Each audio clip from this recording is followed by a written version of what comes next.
Imagine, for a second, raising $4.2 billion. Yeah. Not million, billion. With a B. Yeah. Right. That's more than the GDP of several small countries. And back in its ICO phase, a project called EOS did exactly that. Mm. It was heralded as the future, like the ultimate blockchain infrastructure. But fast forward to today, and that token has just plummeted to historical lows. I mean, it's trading under 10 cents. Oh, it's even worse than that. Really? Yeah, it got so bad that Tether completely dropped USDT support on the EOS network. Oh, wow. They officially labeled it a legacy chain. Which, in this industry, that's really just a polite way of saying it's a relic. It's dead. Right. A ghost ship. And the response from the project, it wasn't to double down and build better technology. They essentially just threw a sheet over the ghost. Yeah. They forced this really desperate rebrand, changing the name to Volta, just to hide that incredibly toxic trail of failure. Just sweep it under the rug. Yes, exactly.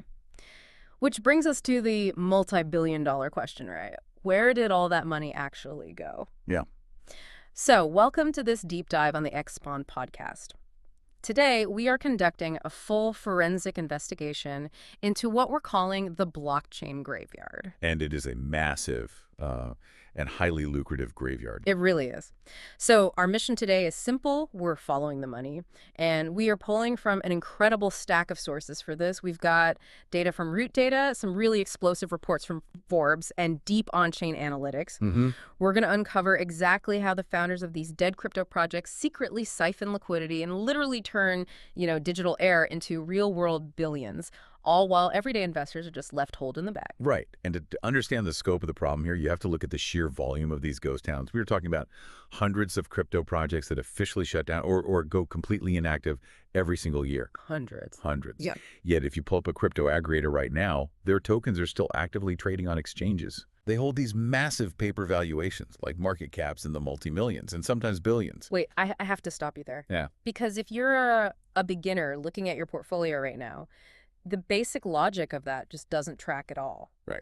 If a blockchain has absolutely no developers, no decentralized apps being built on it, and zero real users, shouldn't the token price just immediately drop to absolute zero? You'd think so. Like, how is there any valuation at all? Well, that is the logical assumption, assuming it's a free and fair market. Mm-hmm. But it totally ignores the mechanics of extreme market manipulation. Okay. It's a scheme known in the industry as Low Float High FDV. FDV standing for fully diluted valuation. Oh, I've seen that term a lot. Break down mechanically how they actually set that up. Like, how does it work? So when a team launches a blockchain, they don't put all the tokens on the market at once. Right. They create a massive total supply in their smart contracts, but they keep 80 to 90% of those tokens completely locked up. Oh, I see. Yeah, reserved for themselves, the founders, and their early venture capital backers. They release this measly, 2 to 5% of the token emission to the retail market. Ah, so it's an artificial scarcity play. Exactly. It reminds me of like a massively hyped nightclub. Right. Like the promoters open this huge venue, but they keep the inside entirely empty. Yeah. Instead, they force a handful of people to stand outside behind the velvet rope, creating this massive fake line. That's a perfect analogy. So to anyone walking by, it looks like the most exclusive, valuable club in the city, but inside, there's nobody actually dancing. Right, and that velvet rope creates a devastating trap for a retail investor. A beginner logs on to CoinMarketCap, they look at the current price of the token multiplied by its massive total supply, and they see $1 billion project. Right, they see the line outside. Exactly. They think it's a major established player, so it must be safe to invest. They buy in, totally unaware that the real, actual daily buying liquidity sitting in the exchange's order book is maybe less than $5,000. Oh, wow. So the valuation is a complete mirage. A total mirage. But creating an empty club, that doesn't explain the movement I see online? Like, if the blockchain is dead, how do they make it look like people are actually trading it? Because if I check the 24-hour volume on some of these tokens, it often shows millions of dollars moving around. Right. Well, they simulate life through a process called wash trading. Wash trading. Yeah. The founders quietly hire these niche market-making firms, which are often legally registered in jurisdictions like the British Virgin Islands or Panama, to avoid any sort of regulatory oversight. Wait, I always thought market makers were just there to provide liquidity. Like, ensuring there's a buyer when you want to sell. What are these specific firms actually doing? Under normal circumstances, yes, that's what they do. But these offshore firms, they deploy trading bots to conduct circular wash trading. Okay. They set up a complex web of controlled wallets. Then, those bots bounce tiny amounts of tokens between those wallets, 24 hours a day, 7 days a week. They are literally just buying and selling the token to themselves. I see. So instead of a real market, it's more like a group of street shell game operators. Yes. They gather on a corner and pretend to place bets and win against each other, passing the same $20 bill back and forth just to draw in a real tourist. That is exactly the mechanism. Right. This creates fake trading volume and a fictitious order book depth. They usually do this on Tier 2 or Tier 3 exchanges, places like MEXC, Gate, or KuCoin, which might have, looser listing requirements. Right. So to the outside observer looking at a chart, the token looks highly active and liquid. But faking volume doesn't actually put cash in the founders' pockets. No, it doesn't. At some point, they have to turn those fake numbers on a screen into real dollars. But they have a massive math problem, right? Right. If there is only $5,000 of real retail liquidity, they can't just click sell on their millions of locked up tokens on a public exchange. Oh, if they tried that, they would experience what's called zero slippage. The order book simply couldn't absorb the sell pressure. It would just crater. The price would instantly crash to literal zero before their order even finished executing, and they'd walk away with pennies.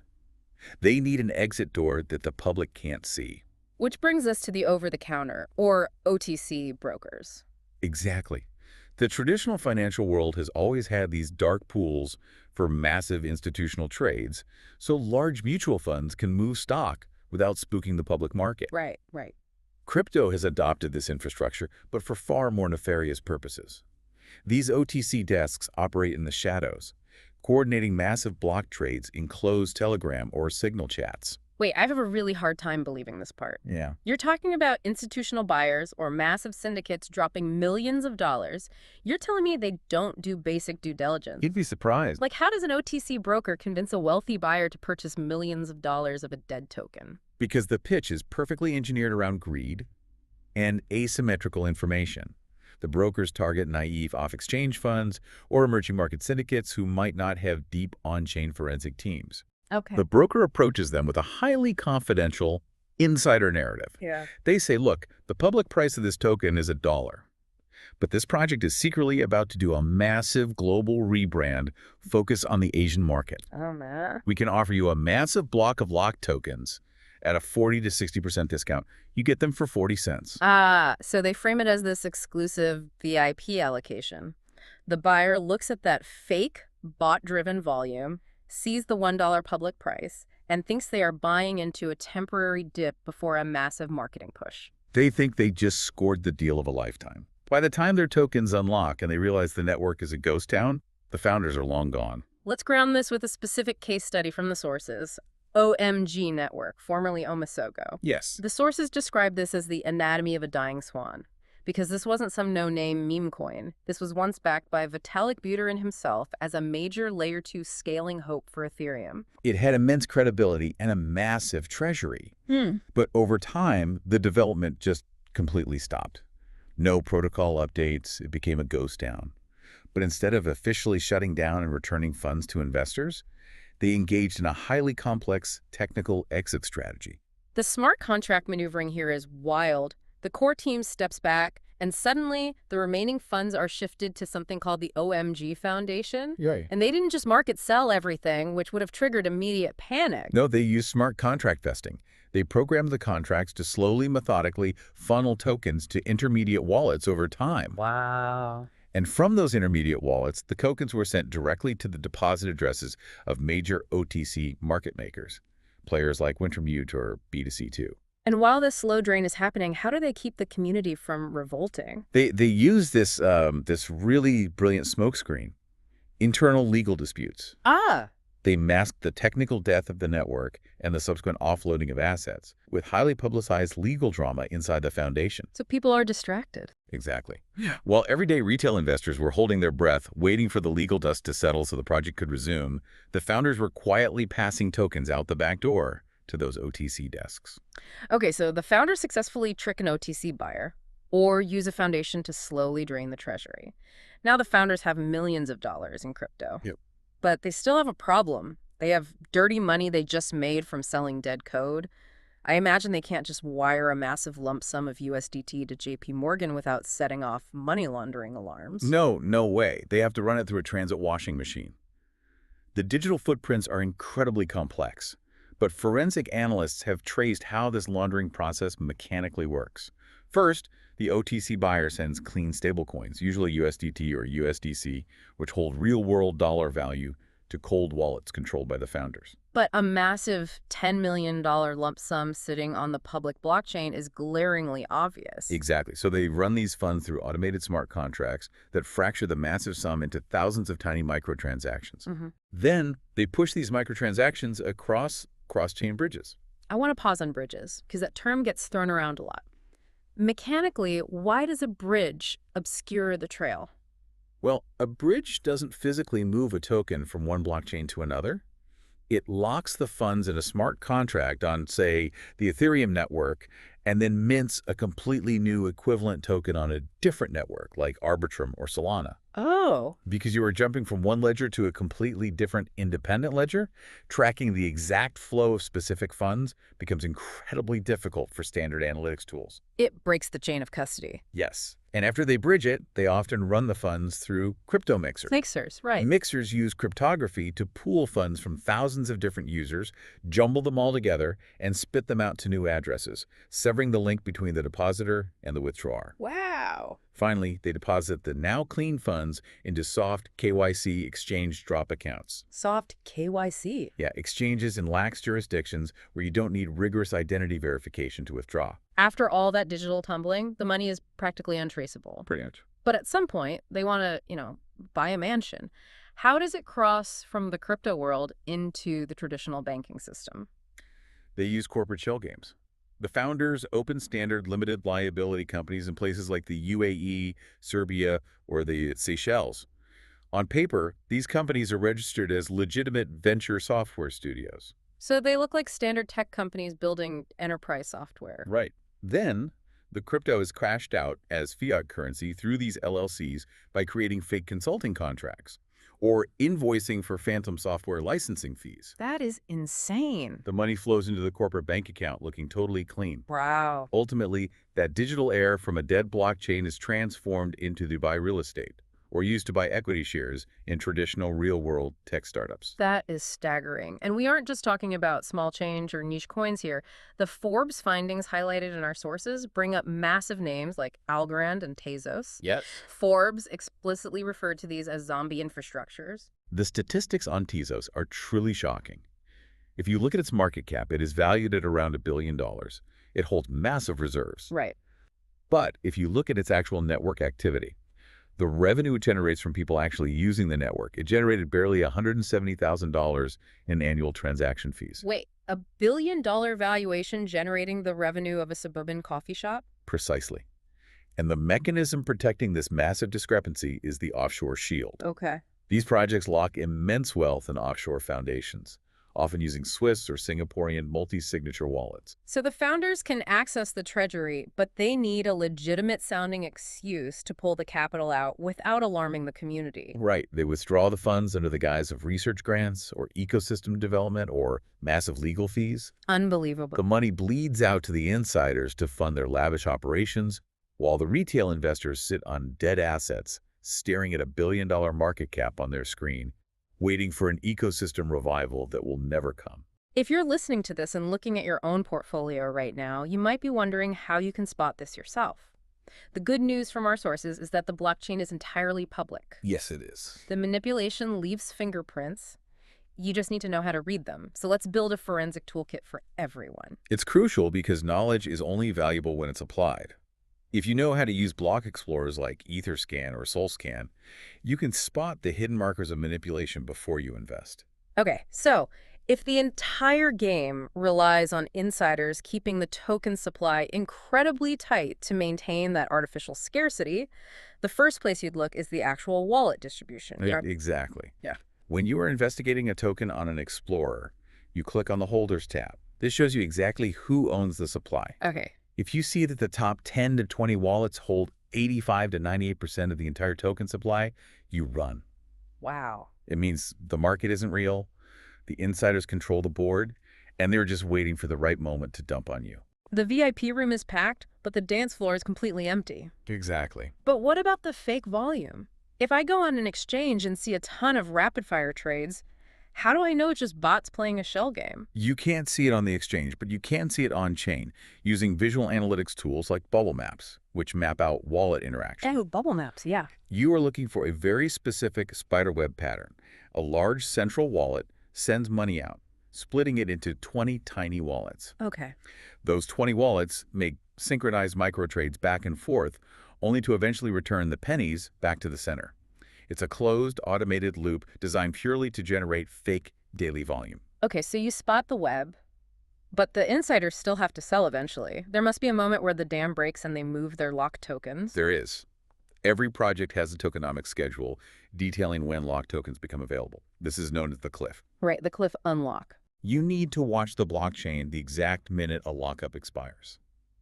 If millions of tokens immediately move from the smart contracts into transit wallets the second they are unlocked, that's a massive red flag. Because it means the founders aren't holding for the long-term vision. They are rushing for the exit the millisecond they are legally allowed to. Right. They are immediately routing it to those OTC brokers to liquidate. Which brings up the next question.